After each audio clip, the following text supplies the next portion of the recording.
पिछले 4 दिनों से इजराइल और ईरान के बीच खूनी संघर्ष जारी है, जिसमें दोनों ओर से मिसाइल हमले हो रही हैं। इस युद्ध की शुरुआत इजराइल के ऑपरेशन राइजिंग लॉयन से हुई है, जिसका उद्देश्य ईरान के परमाणु कार्यक्रम को रोकना है।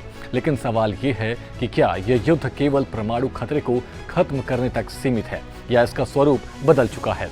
इजराइल का दावा है कि ईरान की परमाणु हथियार विकसित करने की क्षमता को रोकना उसकी राष्ट्रीय सुरक्षा के लिए जरूरी है, जबकि ईरान इन हमलों को युद्ध की घोषणा करार दे रहा है।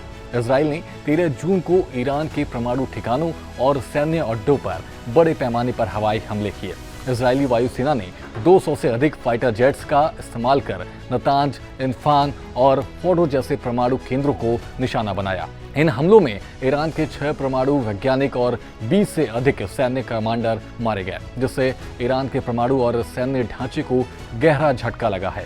इजरायली पीएम बेंजामिन नेतन्याहू ने कहा कि हम ईरान को परमाणु हथियार बनाने की अनुमति नहीं देंगे। ये ऑपरेशन इजराइल और विश्व की सुरक्षा के लिए जरूरी है। ईरान ने जवाबी कार्रवाई में ऑपरेशन टू प्रॉमिस के तहत इजराइल पर 150 से अधिक बैलिस्टिक मिसाइलें दागी, जिनमें से कुछ तेल अवील में गिरी। इन हमलों में 13 इजरायली नागरिकों की मौत हुई, जिनमें 4 बच्चे शामिल थे और 200 से अधिक लोग घायल हुए।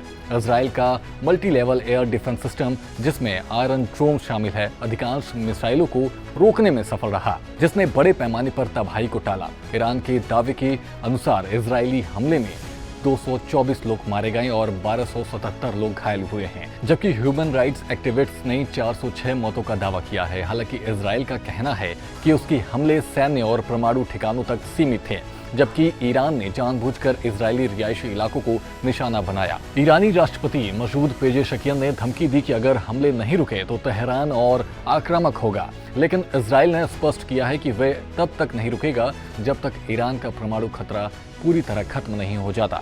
16 जून को नेतन्याहू ने एक प्रेस कॉन्फ्रेंस में कहा कि ईरान न केवल इजराइल बल्कि वैश्विक शांति के लिए खतरा है। खुफिया जानकारी से पता चला है कि ईरान ने अमेरिकी राष्ट्रपति डोनाल्ड ट्रंप को निशाना बनाने की साजिश रची है।